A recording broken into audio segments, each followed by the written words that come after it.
Guys, what's up? It's windy. That's Bodie. We ditched all those losers. We're gonna now just shoot elk targets, and we're gonna have some fun, bring you along, and we'll do a podcast as well.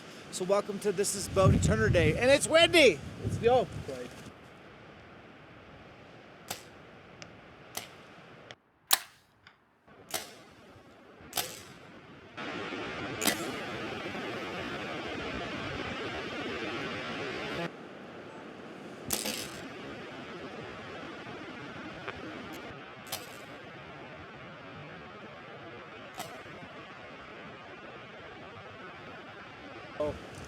With my dad calling for me to go shoot a bull up there.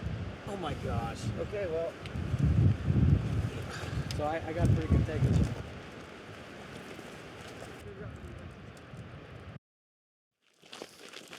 Bodie's in the 11. So I've had It's long range. Guys, what's up? Welcome to the ElkShape Podcast. We are sitting down with Bodie Turner from Eatonville, Washington. Is that correct? Nailed it. Welcome to the pod. Thanks for having me. You bet. Thanks for shooting bows with me yesterday. It's a good time. It was a good time. You were supposed to hang out with us all weekend, but like this thing called school got in the way. You had a final you had to take. What did you take a final in? American cultures. Oh, yeah? Yeah. Okay. It was interesting. Very exciting. American cultures. But you got here late Friday. Yep. Did you get a chance to go sight in? Yeah, I shot a couple. Obviously. So when you land here, it's like nothing. Like it's just like any other tournament. You got to go check your marks. So take us through that process. Yeah, so I knew that I was going to be shooting high for Montana, just sight tape wise. I knew my pin gap should be pretty much the same, so I wasn't overly worried about that. So shot in my 40. Well, first I took 3/4 of crank out of my poundage to try and level it back out from altitudes. Both bolts? Yeah. Yep. Okay. Yep. So I did it on both bolts. Shot. I was shooting a touch low, so I put a 1/4 back in it, and then I sighted everything back in from shot a 60 and shot a 40, and then I shot. And I shot at 90 after that, after I moved my pointer and everything, got everything lined back out, and then shot out to 114 to make sure everything was still good. Okay, so when you roll up to the sighting course at Big Sky Tack, that place is usually crowded. Did you have eyeballs on you? There was like one person on the range. Oh, you lucky dog. Yeah. Okay, so you got to kind of take your time. No, yeah, it wasn't too bad. Was it windy? It picked up a lot. Yeah. All right, and then so your pin gap's good. It's just the whole bolt trick. I've heard you say that on video before, so that's a good way to go. I think I'd prefer doing that versus doing what I do. It's just printing out sight tapes. Having to find a bunch of sight tapes. I mean, it's a good way to do it, but just being able to, once you start to learn it pretty well, you know that I just have to turn out for where you are. Like I know if I go from Washington to here, it's pretty much always around half a turn to get everything lined back out. Okay. So then you got your marks in. That was it. And then we had some fun. If you guys haven't seen that little that YouTube video, but we did like a Sandlot reenactment. Yep. I enjoyed that. That was fun. That was a good time. That turned out good. And we put it on Instagram as well. It's on his page, my page, so check it out. It's good. If you haven't seen the Sandlot, I don't know. Maybe you want to check that. It's a classic. But no, then we went up to, we did the Sitka course. Yep. And it was all of us, 5 of us, including your dad. Yep. Which he's not really that helpful when he shoots a bow without a sight. And we're shooting between 70 and 116 yards. A long ways is not the easiest thing to do. But 70 and under. Yeah. It doesn't make sense how he can use, I don't know, your dad's a G, dude. But, we went up there and shot the whole deal. You guys have to go watch that video. So basically the way we did it is our 5 arrows, whatever arrow was our best against his 1 arrow, and we made him shoot first every time. And then if Bodie would get like an 11 and we'd get a 10, he would get a point for that target. So we didn't keep track of like actual points. It was just each target's worth a point. Yep. And you were at one point up 5. Mm-hmm. And then at one point towards the end, we were like down by 2.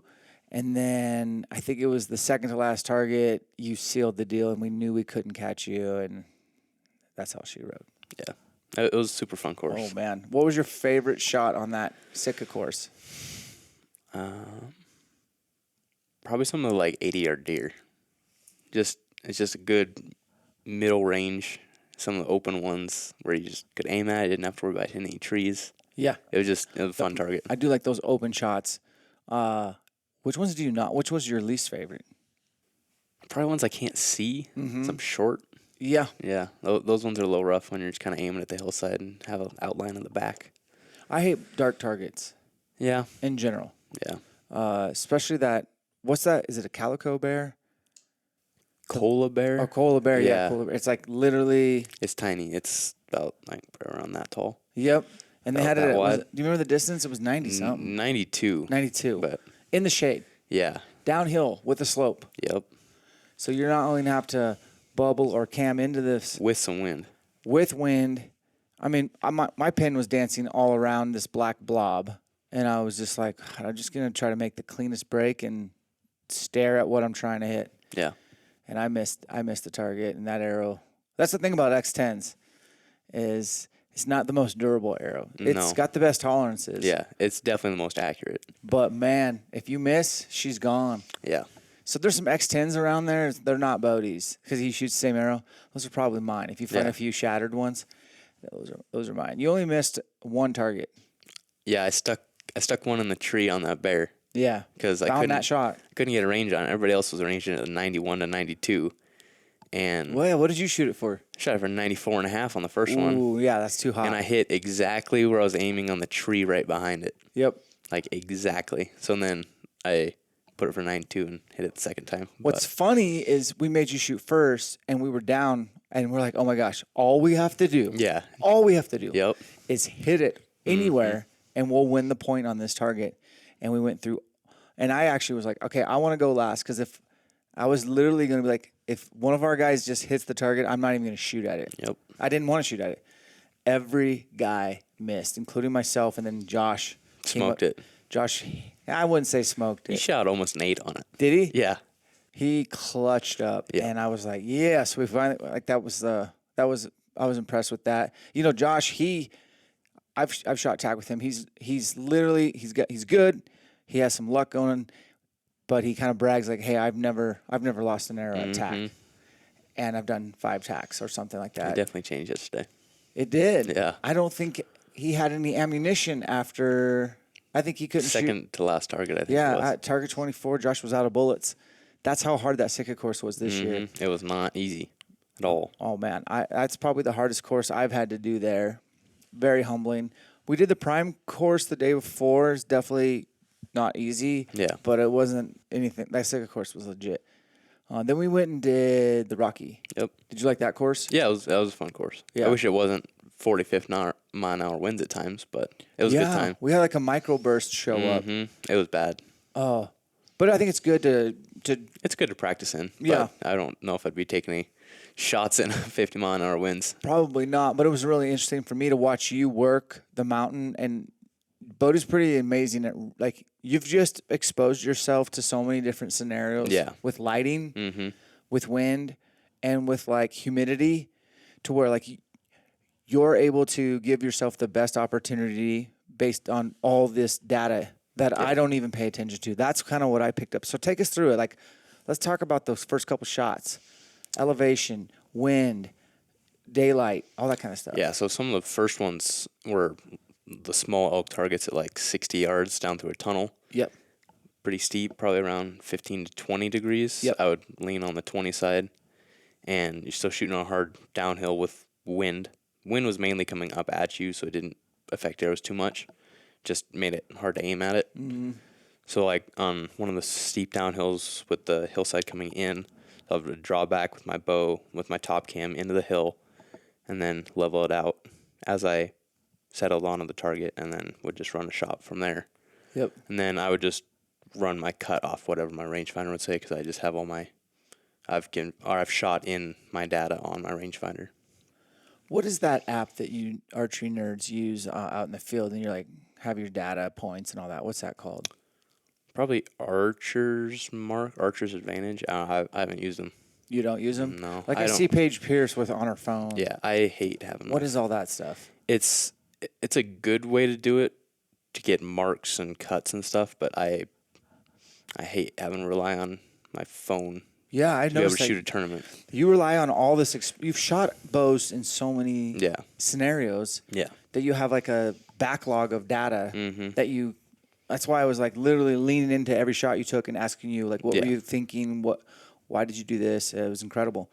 When did you start noticing that information was sticking in your brain and you didn't need to rely on a piece of technology? Just, I mean, the more I did it, it gets a lot easier when you can look back at shots you have taken before. Like, okay, I've shot it this degree down, and I've cut this much before on this side hill. Mm-hmm. Things like that. Like, there's a shoot typically where we have our Washington State safari shoot, and it's a almost 40-degree downhill shot at 40 yards. I typically cut 7 yards on it at 40 yards, which is pretty significant. Yeah, at 40. I mean, everybody's setups can be a little bit different, so I know that I have to cut however much at this shot. Mm-hmm. And if I ever have to take another shot like that at a different area, similar yardages, I'll know how I have to cut. And if I can remember that, then I can know, okay, I did it here. It's going to be super close to here, so if I put it here, I'll get it very close. Mm. And just being able to take that many shots like that and having so many that I have taken in different scenarios, I can always have a pretty good memory, so I can always look back on ones that I've shot before Mm-hmm.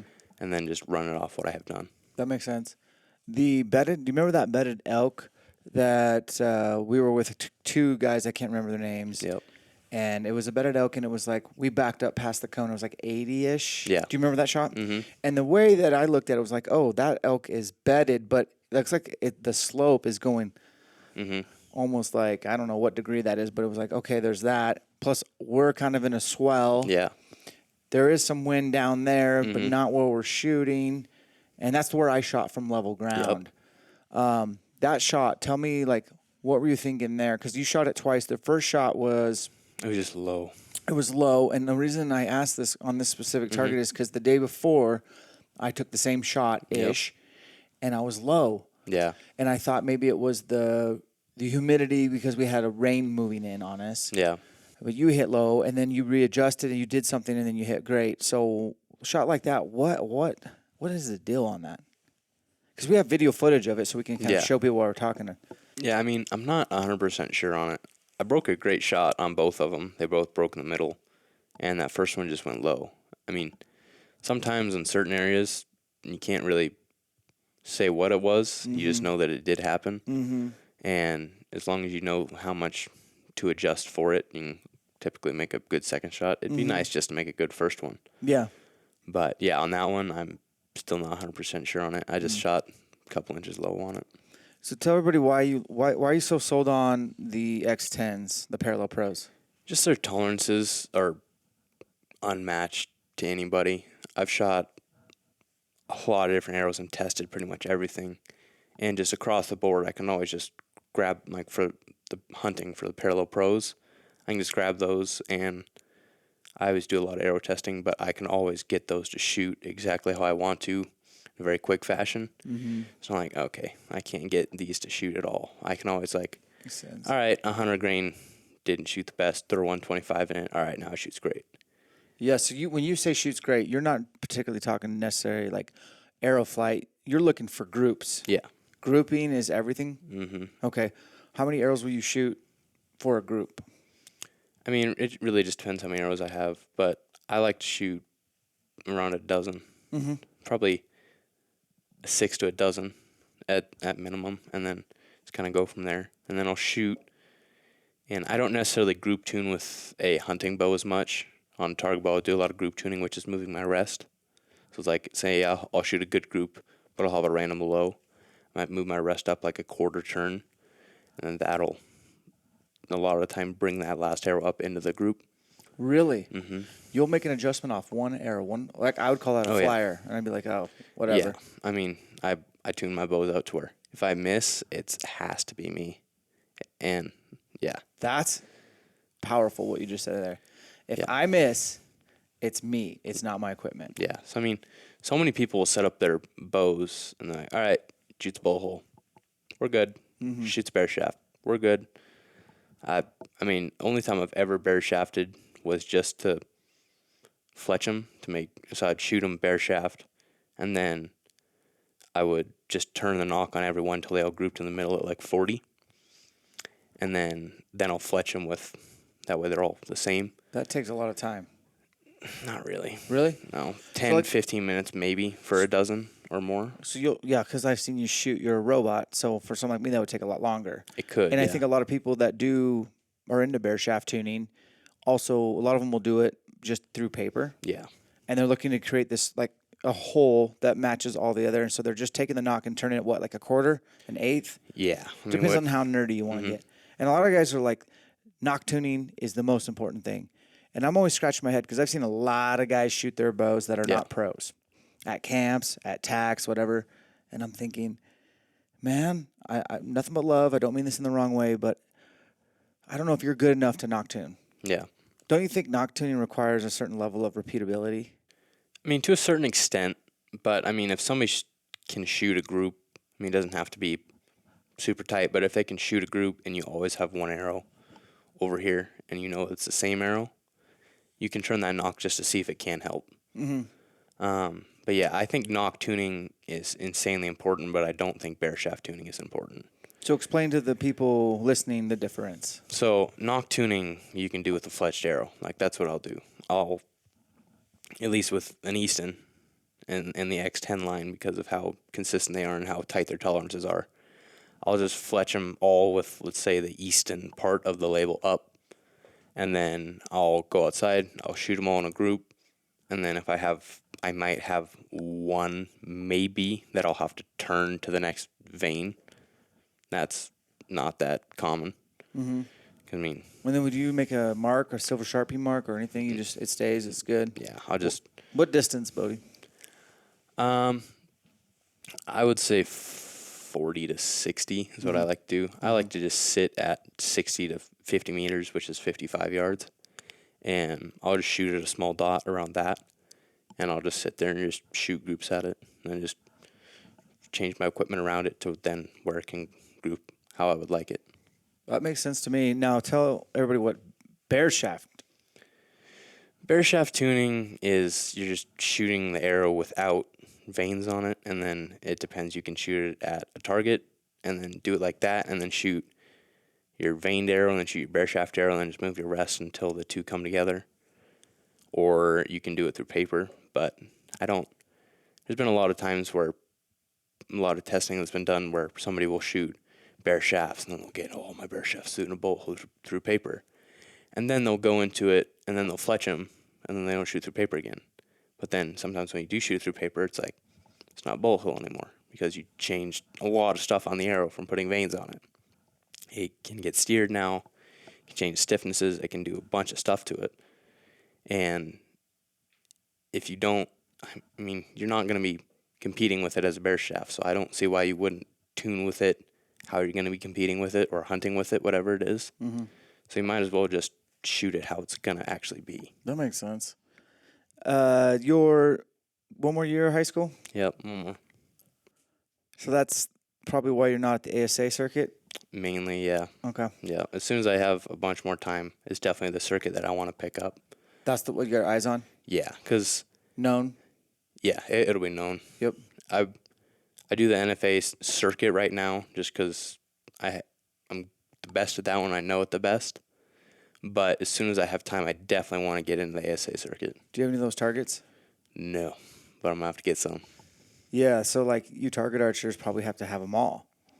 It definitely helps. Or somewhere to shoot all of them. Yeah, I mean, it's a lot easier for all the guys out in the Midwest and southern area of the United States because that's the shoots that they have. Why don't they do a Northwest ASA or a West ASA? I have no idea. I mean, I've heard it get brought up. Oh, you have? Yeah, okay. But nobody ever people don't like to go shoot on challenging courses. Yeah, I want to take over as the Northwest ASA president, and we're Do not it. shooting. You're not shooting 30 to 50 yard. Yeah, Same but courses, even if you're you doing- were, it's just gonna be a make 10. it. Yeah, just make it steep, downhill, uphill. Yeah, just add a little twist to it. Yeah, I That'd mean, be cool. I've went and shot field shoots that were incredibly flat. Then they'll have one like 15-degree shot, and I was shooting in the young adult division at that time, and I knew everybody I was shooting with. And they're like, "Bodie, how much would you cut on this?" I'm like, "I don't know, what yard? It's 15 yards. Like, you don't have to really do. You could shoot it straight up and still probably shoot top of the X. Yep. You don't have to worry about things like that at that distance. But people just, when they don't do it, they really do not know how to do it. That makes sense. But when you grow up around it so much like I have, I mean, our local tournaments are way harder than Reading. Yeah. And then So, everybody shows up to Reading like, man, this course is really tough. well, but No. by the time Reading gets around, like, are you ready for Reading, or you like? Because it's so weird to me. Like, you hit that Lancaster. I know you've probably been doing Winter League leading up to that, getting Yep. ready. But you also are a hunter, like a Yeah. diehard hunter. So it's like you got to, like, when do you pick up the target bow? I mean, I always have a target bow set up because it's always just something to do. So I typically get bored of outdoor around like August time. So around August, I'm like, all right, I'm going to set up an indoor bow. Yep. Which is probably way too early than I should. Whatever. Because I'm not going to end up shooting that same setup later Yeah. anyways. But I'll start to set up a bow around then. And then I'll have hunting season mixed in, so I won't shoot very much throughout there. I'll shoot some when I have some free time.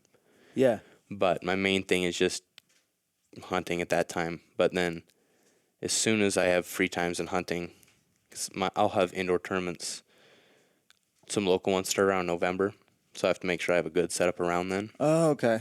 But, I mean, a setup doesn't mean that I've been, like, one that I might compete with doesn't mean that I've had it shooting for a month or two. Right. Like, last year when I won Reading, I set up that bow a day and a half, 2 days before we left for Reading. Really? Yeah, I shot our state safari. I shot a really good score on a way harder course. I just didn't love how the bow shot. Yeah. I shot really well, and my score reflected that. But I'm looking just to hit the middle of every dot and just trust it 100%. I like that. You do trust your equipment. A lot. I noticed that up on TAC. People are talking about changing things, and you're like, no way. I trust my equipment. Yeah, but I also have the ability to where if I need to fix something, I can just fix it in a heartbeat. So when you won Lancaster last year, how much time had you been behind that bow? A day. That's ridiculous. to me. Yeah, I brought 2 bows to Lancaster. And then do you bring 2 different arrow setups? Not normally. What are you using? What'd you use in Lancaster? Last year I used the 2712 aluminums. Yeah. So I had brought super drives for the bow that I competed with. Yep. And then I brought aluminums because I got aluminums the day before we left. Okay. So I had 2 setups shooting about the same, but I didn't know which one I wanted to bring. So I'm like, well, I'm just going to bring both of them. Yeah, that's a good idea. So I brought both of them. Then on the flight to Lancaster, I'm like, man, I should try the arrows for the other bow through my Invicta. yeah. Just see what they did. Yeah. Because we're going to go shoot at Lancaster that night. Yeah.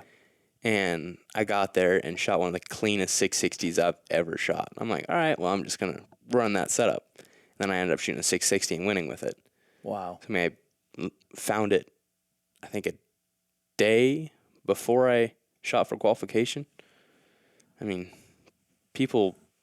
a lot goes into setups, but it doesn't mean that I've had that setup running for a long time.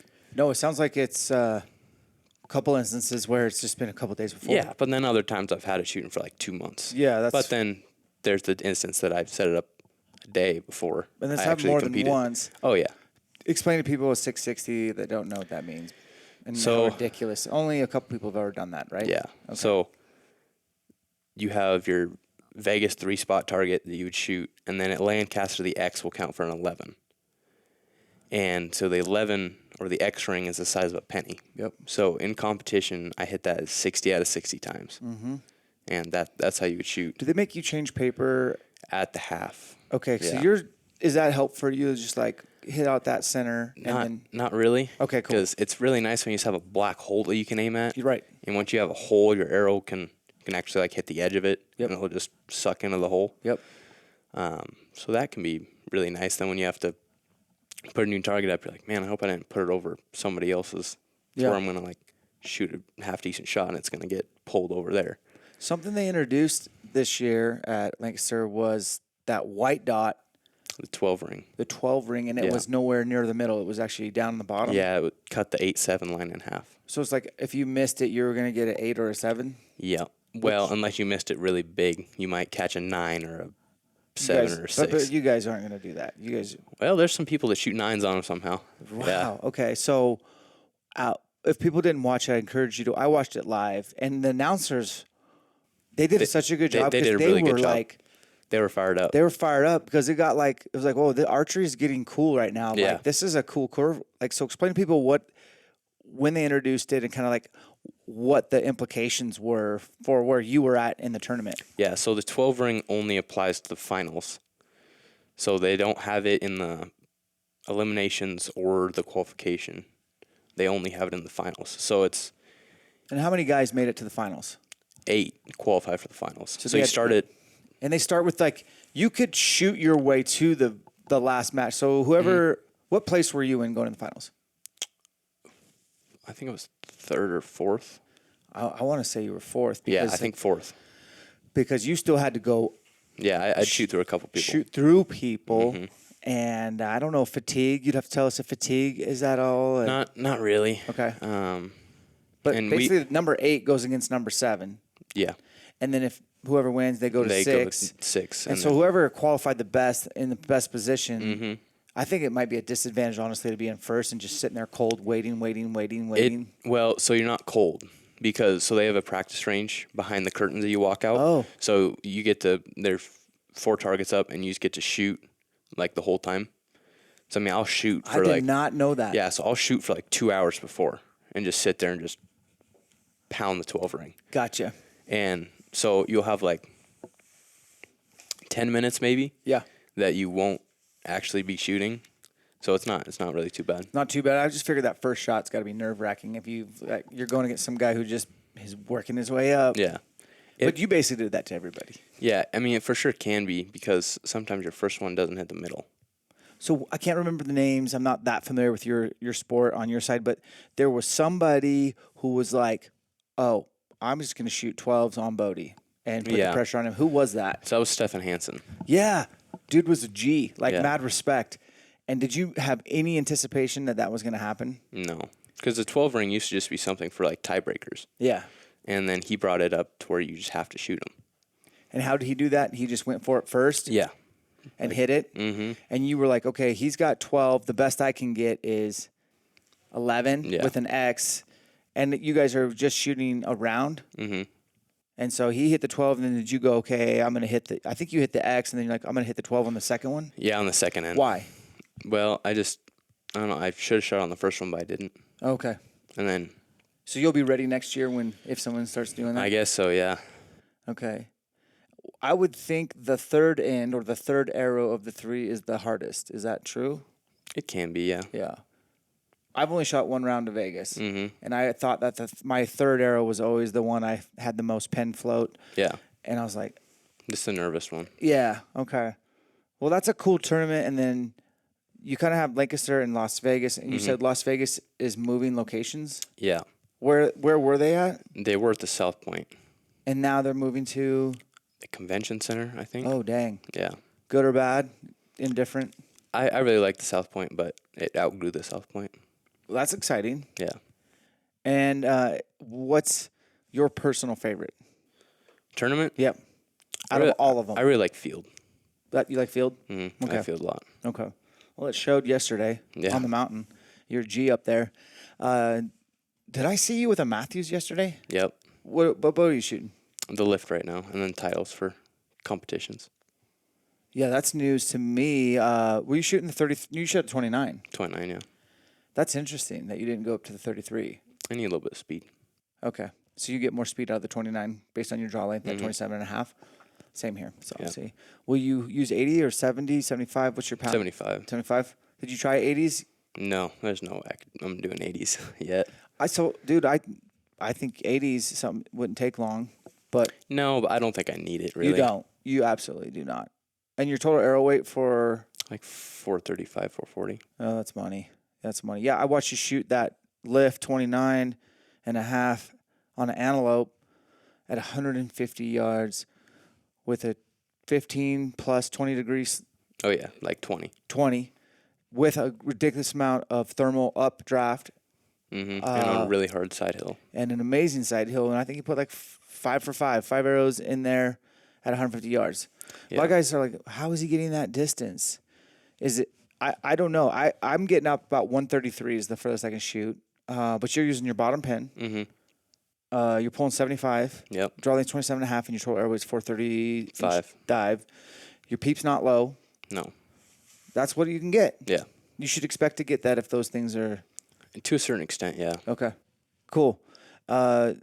The shot of the day for you, in my opinion, yesterday was not the one, but the group of arrows you shot. That antelope target's tiny, Yeah. and you put together quite the group on that. Any other shots you were super stoked on yesterday? Probably that little mini moose. Oh, I don't like you on anything mini. I Yeah. was saying that I'm like, guys, I've watched Bodie shoot all day. If it's a mini elk or a mini moose, he does not miss. Yeah. You that is your target. Do you have those at your house? I have a mini elk. You do. I can tell. I have a mini moose at my house. Had an elk. Wife drove over it accidentally. Nice. R.I.P. Okay, what else I was going to ask you? Oh, I know. It's the title 36 and you have a 38. Mm-hmm. Which one do you prefer? Like if I said, all right, Bodie, you're going to ASA, which one would you take? Probably the 36 right now. I'm liking that one. Okay. But I've shot them both for competition. What about when did you, I thought you were shooting a PSE or a Hoyt or something. Like, when did you get your hands on the title? Like end of February. End of February? Is it worth all the hype, or what are you thinking? I think it's one of the best bows out right now for sure. Okay. The nice thing about you is you're not really like signing contracts. No, I can shoot whatever. You can do whatever gives you. I think that's awesome, honestly, because like, I don't know how to say this nicely. It's really cool to see you shoot whatever you want that gives you the best opportunity to win. For sure. How'd you like to be locked into some bow manufacturer who maybe just had an off year or had a great year, but it doesn't vibe with you, and that's what you're stuck shooting? That wouldn't be good. Yeah. So that's cool. That I have a title. I got it. I'm like afraid to shoot that bow very often because it gives me like it tells me that I'm better at archery than I am. Does that make sense? Yeah. I am like, damn, this bow is a shooter. Have you shot the 33 lift? Not yet. Okay. I think it's a little bit easier to shoot better groups with. Probably. I just don't want to pack it around while elk hunting. Yeah. So you probably might want to get your hands on one of those. So then what's next for you right now? Like we're coming up on summer. Do you have any actual more touring competitions? End of August. Field Nationals. Where's that at? South Dakota, Yankton. Near Yankton, South Dakota. You've done it before?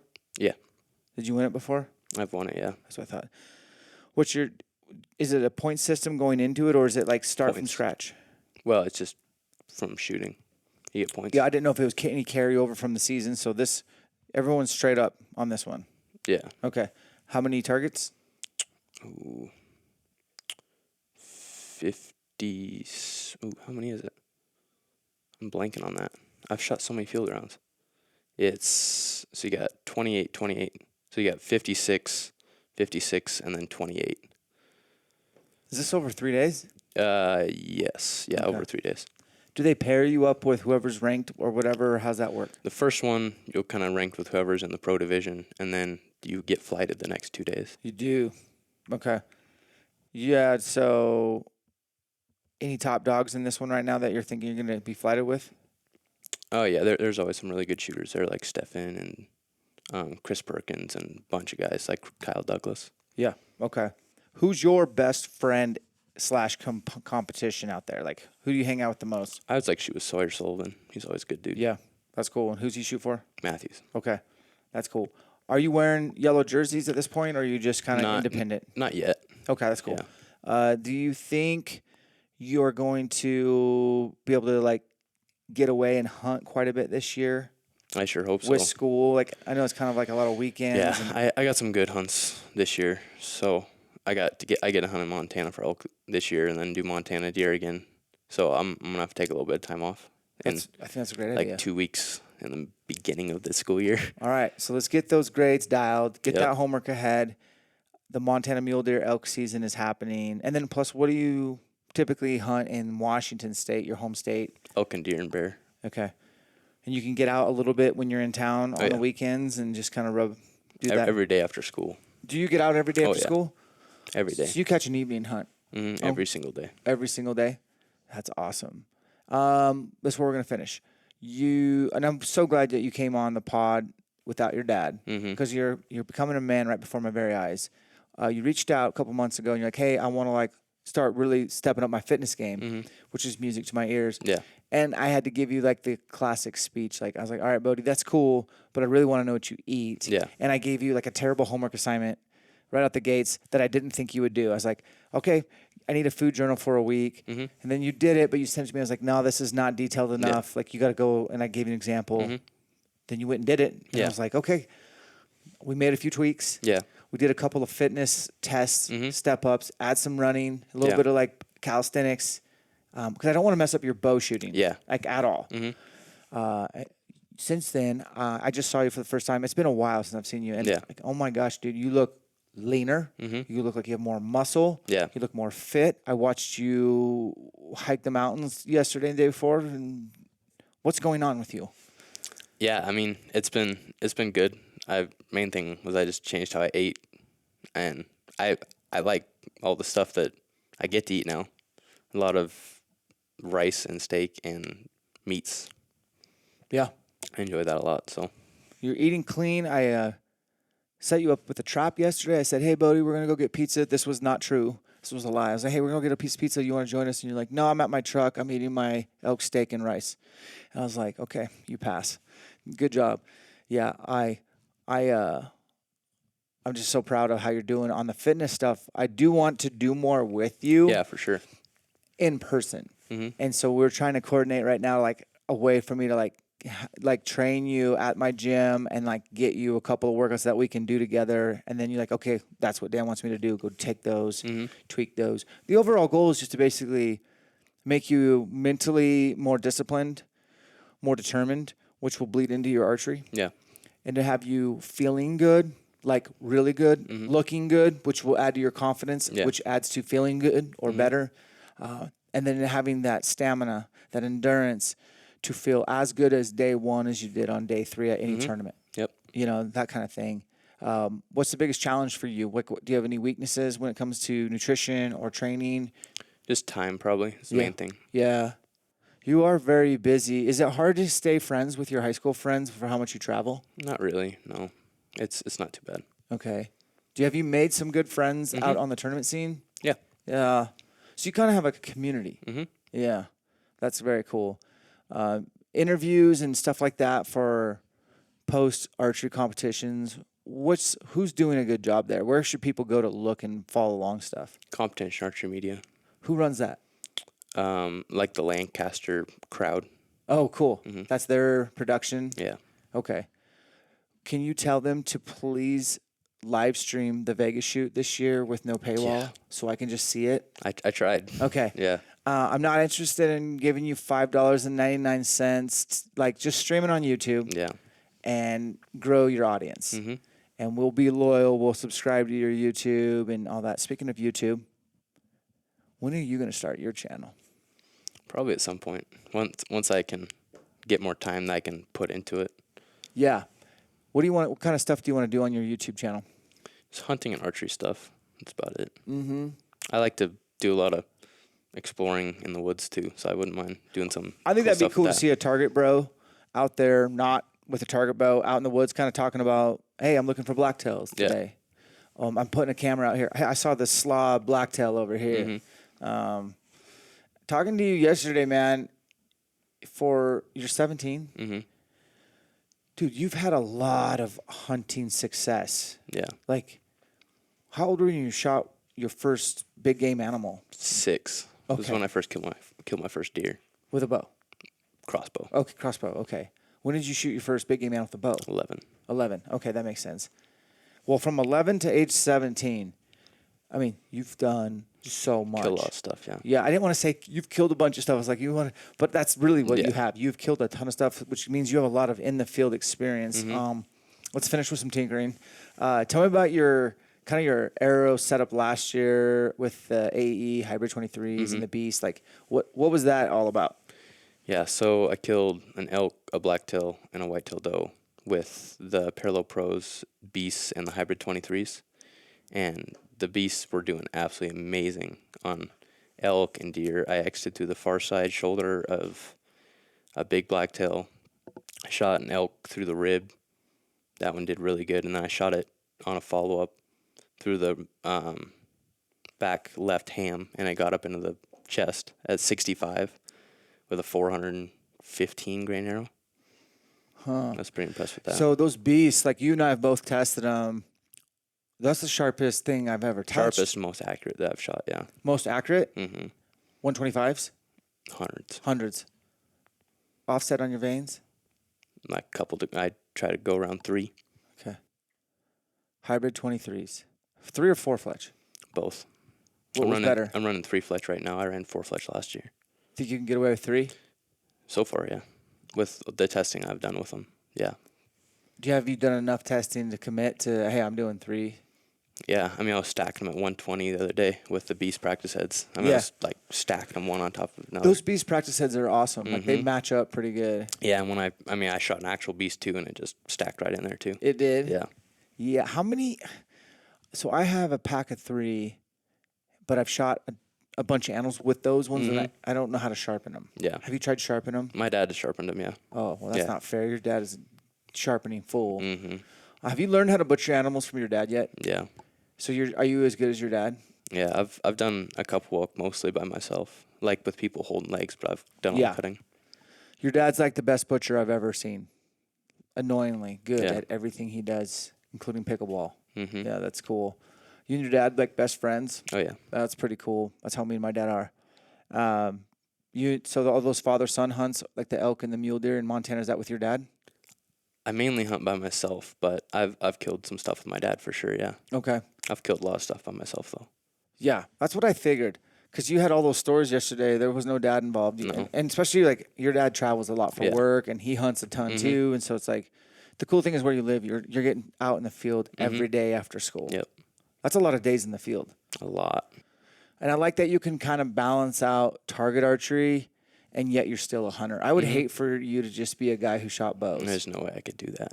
I would pick hunting over target. I shoot target so I can hunt. That's the main thing. Target archery make you a better hunter?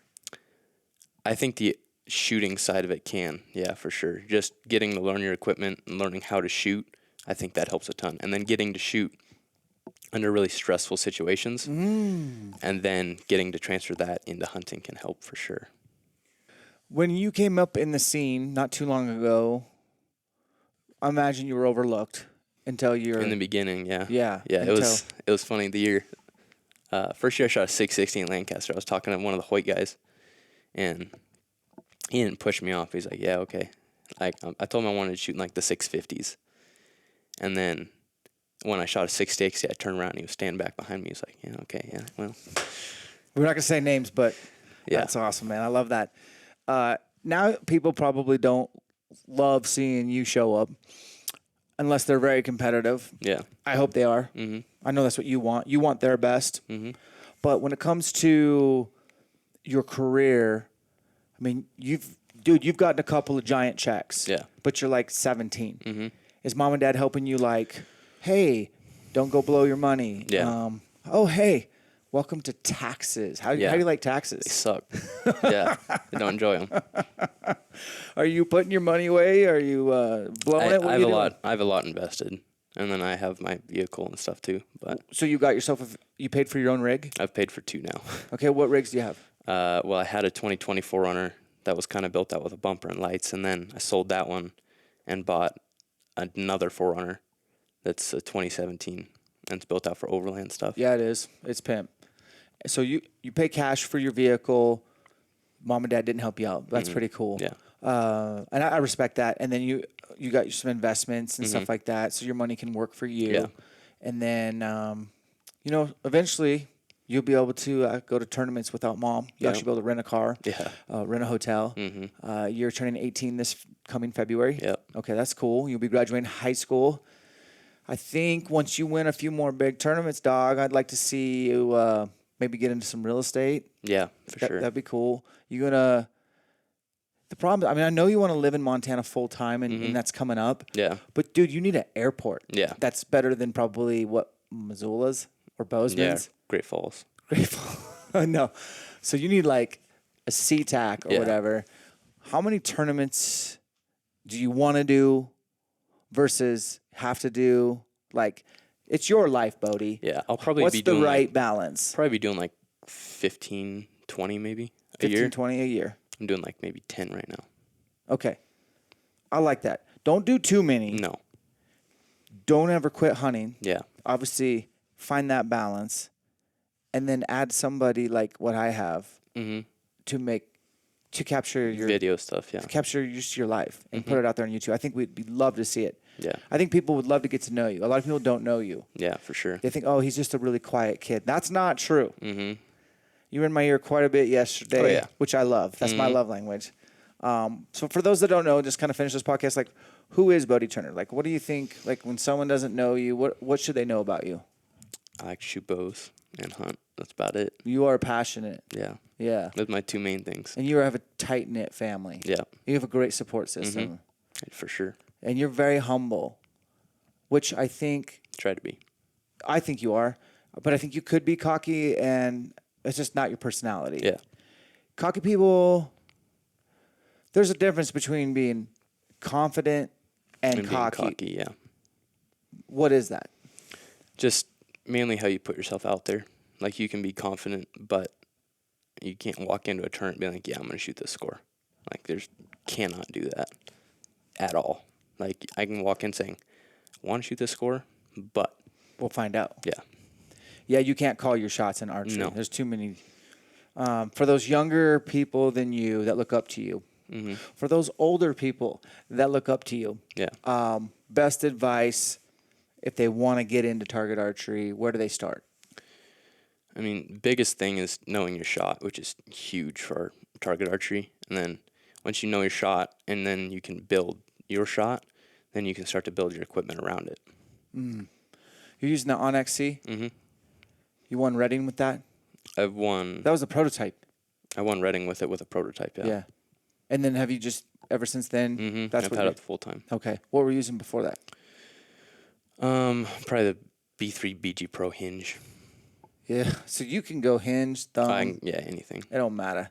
Do you hunt with the Onyx C? Okay. Right on. I was thinking, so your dad just gave me the spiel while you were sleeping, and I'm going to go put some reps behind it or whatever and just see what the vibe's like. For those that want to get into a click, is that the best way to go thumb, or should they try a hinge? How do you know what to try first? I think the thumb button can be more accurate than a hinge, more consistent. Yeah. But thumb button's probably the hardest one to run.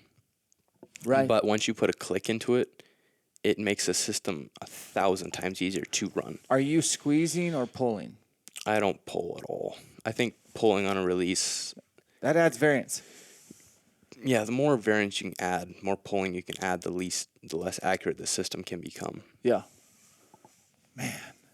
So do you just bunch that up into the skin of your thumb, or are you opening your hands more? Yeah, I mainly just do it all with my thumb, but a good way for people who struggle with a little bit more is to make it a whole hand movement, like on that 3 finger. That's what I'm going to have to do. Yeah, you can put your pinky on that little ledge and then thumb to pinky. Yep. That's what I'm going to do. I'm going to mess with that, man.